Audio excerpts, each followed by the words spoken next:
Hi everyone, today I will show you how to change the theme language in Shopify. Shopify is the all-in-one commerce platform that helps you start, run, and grow a business. With that, let's get started. First, look at the very bottom left corner of your screen and click on the settings gear icon. From the left sidebar menu inside the settings window, select Languages. Under the Main Languages block, find your current default language row. Click on the three dots button next to the Adapt button. A small menu will pop up. From these options, select Change Default. A modal window titled Change Default Language will appear.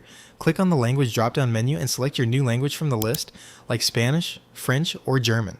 Notice that making this change will automatically update both your checkout and system text, as well as your active theme and theme library layouts. Once you have selected your language, simply click the Save button in the bottom right corner and your entire storefront text will instantly update. And that is it. You have successfully learned how to change the theme language in Shopify. Thanks for watching. If this video helped, be sure to give it a like and subscribe for more quick website guides. Don't forget to add to cart your next big idea.